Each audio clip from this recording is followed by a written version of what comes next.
A viewer, Tanya, added this comment recently to one of my videos. Today on French TV, they first call it what it is. Trump equals Hitler. You are thinking too slow. Whoever it was on French TV who did that, they aren't the first, obviously. People have been bandying around the fascism label rather a lot, but they're wrong. Trump is not a fascist.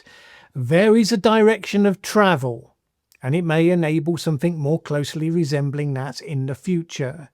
So let's discuss soberly and seriously what's going on. And first of all, let's remind ourselves why it matters.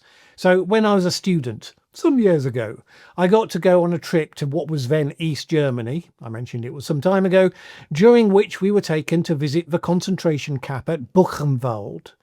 It's hard to describe what it's like as a relatively stupid, politically unaware youngster to wander lightly into a place and then leave it a couple of hours later quite so profoundly transformed by the total shock and understanding of what had happened there.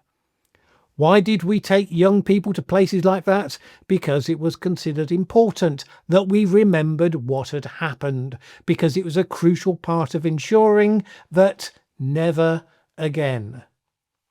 What was the spirit of never again? It was never again should the population of a modern country delude itself that it couldn't happen here. That Nazism had been something that was so alien, modern people would never empower it, would never collaborate with it, ignore it, pretend that the truly terrible evils it committed had nothing whatsoever to do with them, that evil is something that is potentially within us all, however much we may fool ourselves. Ordinary civilized people have ended up in that very dark place, so we had to remember, so that never again. Well, since then we've forgotten. The casual way that people throw the label of Nazi and fascist around is all reflective of having truly lost the lesson of that time. So all the more important to be able to look seriously at where we actually are, rather than the partisans' rhetoric that they easily throw at their opponents. And we need to do that because one thing that recent events is showing is that whether it completes the journey or not, and it's a long journey, modern people in the social media age are showing that yes, we can still embrace that degree of darkness. We kid ourselves if we think we're substantially different today to the Germans of the early 1900s.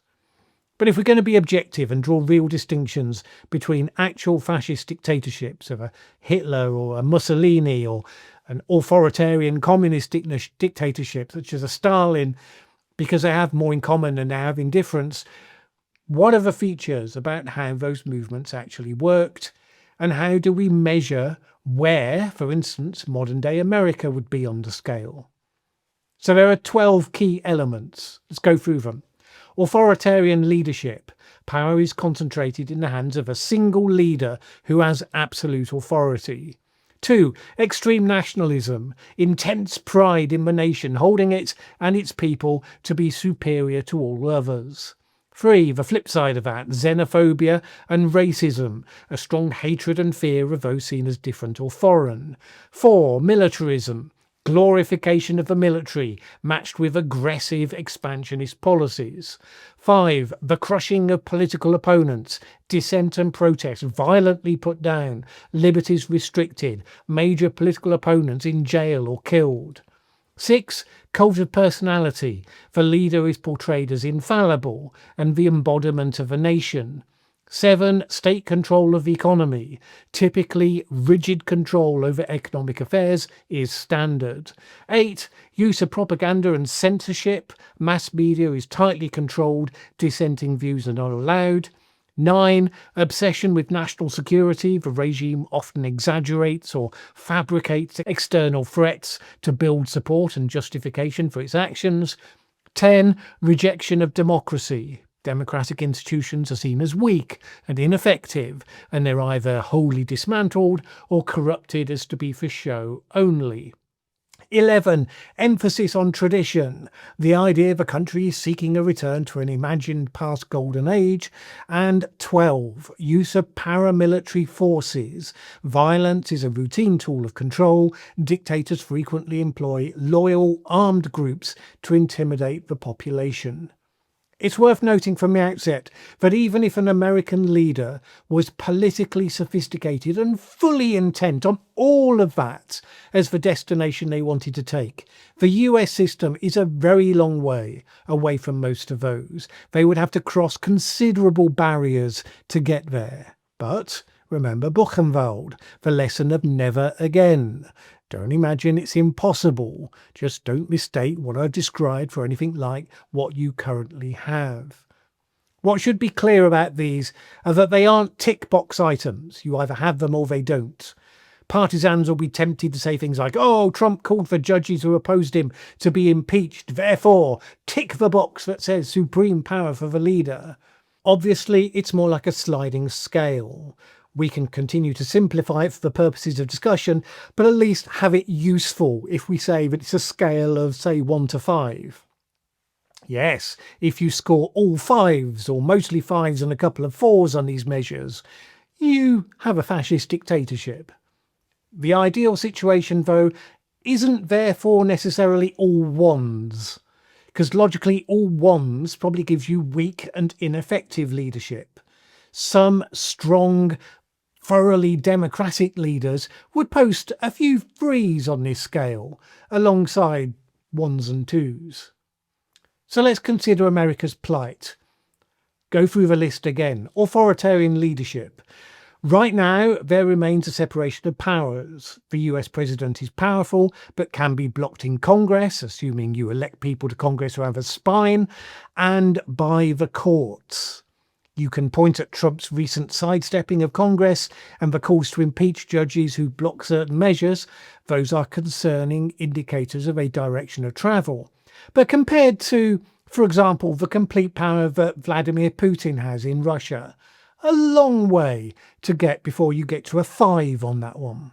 I would say maybe a 3 for the US, certainly a 5 for Russia.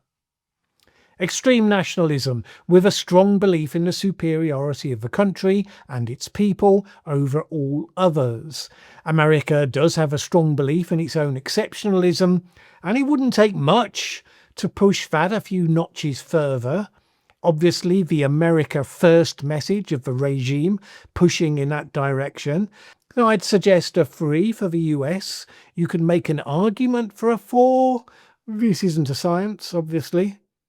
Xenophobia and racism. Race has been a big obsession in the US, become a focus of the culture wars. So part of the Trump phenomenon is a pushback against some of that. But as a country that's traditionally been a melting pot for people from many parts of the world, its nationalism isn't so much race-based, and particularly because Trump's been seeking to appeal to ethnic minority communities that felt taken for granted previously. That said, the language about modern immigrants, very much the language of xenophobia, so lots to indicate what could be a direction of travel for the future. But as a description of the country as a whole, no more than a 3. A 5 would be, the Nazis rounding up Jews and all others seen as deviant from the Aryan ideal, putting them into concentration camps where many of them died. Some way from that. Militarism. While the US is proud of its military and it's engaged in troubled spots around the world, it hasn't been involved with glorifying violence. Right now, it hasn't been pursuing aggressive expansionist policies. Yes, we can point at the sudden discussions about annexing Canada and Greenland and Gaza and the Panama Canal. Obviously, I've been talking about those here, but right now, those remain rhetorical, and certainly none of them have been acted on, implemented through violence. So while the US might have moved from a 2 to a 3, maybe, still a long way from a 5. Russia, of course, is definitely on a 5, openly expansionist, carrying out a bloody war of invasion while using war by other means in hostile acts against other countries. That's what it looks like, a 5. The US is now showing itself to be more tolerant of that behaviour in others.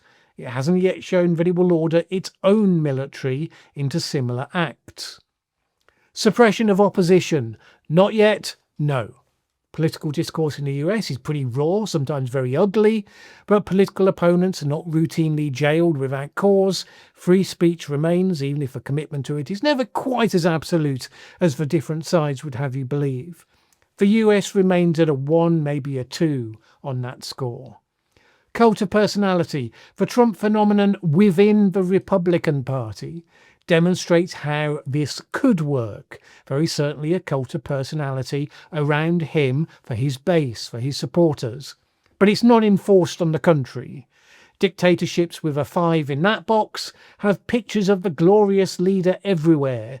Instant death penalties for people overheard criticising the leader. All of that stuff. You can see what's happening in the US. Observe the obsequiousness of Republican congressmen and business leaders and others, and think to yourself, well, that's how it would work if it were to happen here. But it's not the norm outside of that subculture. A 5 would be in China, where school children are taught the thoughts of Chairman Xi Jinping in front of posters of the great man himself. So just a 2 or a 3 at the moment in the US. State control of the economy. Trump wanting to be able to instruct the Fed when it should raise or lower interest rates would be the sort of thing we're talking about. Right now, the Fed can tell Trump to go hang. So again, you can see what would have to happen, because you could see it, because there's no doubt Trump would wish it to be so, but the institutions right now are still standing. So probably a 2, maybe a 3. Use of propaganda and censorship. Propaganda is big in the US, especially with the fire hose that is Elon Musk's social media platform, amongst others. But the other side, censorship of contrasting views, that is a long way from being reality. Mass media is not tightly controlled. Yes, Trump can grumpily ban a media organisation from certain events because it won't use his Gulf of America label. But compared to Russia, where there is state media and everyone else is banned or in prison, no. The media can say what they want, even if cowardly billionaires like Jeff Bezos might urge some self-censorship on his own outlet. Commentators on social media can say what they want. Don't be complacent. But the US is a 1 or a 2 on your score, a long way from a problem. When it reaches a 5, you'll have to find a non-American platform other than YouTube to come and watch these videos. That'll be an indicator of when you're in trouble. Exaggerating external threats. Again, not really. You have a regime that actually, you could say, was complacent about external forces more than anything else right now. I mean, that's one that could change more quickly than the others because there are no institutional barriers to activating it. But it doesn't seem to be the case right now. Rejection of democracy, viewing democratic institutions as weak. Well, there's definitely a direction of travel here. Challenges to the political independence of the judiciary, yes, not helped by America's overtly political appointment system. Challenges to the results of elections by the losers, with significant numbers of people mobilised to undermine credibility. Yes, those and other initiatives take you to a place you don't want to go as a democracy. But again, let's be clear, the US is still a long way from the end destination on this. Because again, Russia, it has sham elections where any credible opponents are in jail on trumped up charges, if not fallen from a 5th floor window. The courts freely and reliably convict those opponents on the charges, however flimsy and made up they may be. That's what a 5 looks like on that scale. Again, not to say you should be complacent about democratic decline, because systems need to be supported if they're not going to fail in the future. The emphasis on tradition, the glorification of an idealised past. Well, make America great again explicitly pays on that. That could be our first 4 on this scale. Use of paramilitary forces, not a thing. Fascist dictators understand explicitly how to use violence to create and hold power. People said when the January 6 rioters were released from prison that Trump now had his own private army. And that would be the sort of thing that could happen with that situation. But right now, it's not.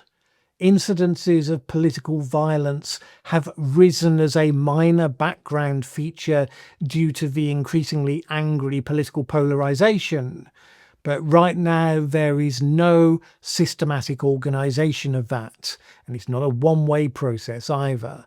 There's no paramilitary squad that's taking out opponents when they're least expecting it, striking fear into the hearts of the others and cowering them into silence in case it should be them next. You could see how it could happen in America, but right now it is not happening. So, what's the point of going through all of that? Twofold. One is to try to gain a realistic understanding of what actual fascism looks like, to see it as something that should not be invoked lightly every time a government does something that is genuinely deserving of critique and resistance, but is nevertheless not that. The US is more authoritarian minded today than it has been in my lifetime, for sure, but it is still a long way away from the fascism label. Two is to understand that while that's the case, what the Trump phenomenon has done is to remind us of the lessons of Buchenwald and the others. Remember what that looked like and never ever imagine it could never happen here. It could never be us. We would never do that just because of who we are. In the recent period, you've seen a community of people gathering round a charismatic leader, creating a cult of personality around him. You've seen a narrative come out of that is often cruel and dehumanizing to people who are different or in opposition. You've seen an impatience and a rebellion around a range of checks and balances that were held to be sacred within the US Constitution. You've seen the growth of propaganda, totally divorced from factual reality, virality on social media being its main method of propagation. You've seen the wishes there could be a third term and then a fourth. The emphasis on an idealised past, the threats of a return to territorial expansionism against countries who are not willing participants. The fact that the US system is still a long way from the destination of all of that does not mean that you should not notice the direction of travel. If you forget the lessons of Buchenwald, then you may wake up one day and realise that step by step, in a way you never quite noticed until too late, you have ended up in one of the darkest places that our species can get to. So you need to be able to recognise the red lines that you don't want to cross. Respect the guardrails that stop you from going there. Recognise the differences between strong leadership, which can push the parameters to the middle of the scale on some but not all of those measures, and actual authoritarian fascism. The Trump phenomenon has shown that many of the barriers people used to take for granted can be more easily overcome than you think. But Trump himself is not competent enough to be a fascist. The fascist dictators understood their craft, understood how to use violence and fear to achieve their goals. They were disciplined, fanatically so. They surrounded themselves with highly competent people on the same journey to build the political machinery they needed to be highly effective. The danger of Trump is not that he'd be capable of anything like that. More that he has shown the way for competent people who might follow. Right now, I think it's more likely that Trump's relative incompetence means he creates a major pushback and we will see an end to Trumpism in short order. And that will have knock-on effects with the burgeoning far-right parties and movements in different parts of the world that are currently feeding off his current and recent success. I can see people waiting in the wings who have the political intelligence and maybe the deliberate cruelty to do better than Trump. Maybe J.D. Vance. But none of them, as far as I can see, have the extreme charisma to build the sort of movement that dictators lead, at least not that we've seen yet. What may have happened is that we've established a playbook that won't be a big part of the 2028 election.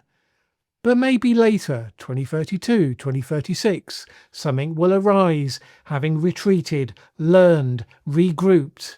Just like Trump 2.0 was notably different to Trump 1.0 in a way that it wouldn't have been if he'd simply been re-elected in 2020.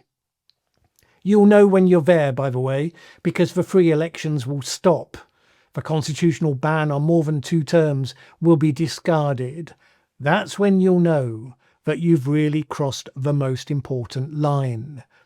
Even if Trump was fixated on achieving that, and we do know that he'd certainly love a 3rd term, no doubt about that, don't see that he could transform the US democratic system quickly enough to do it.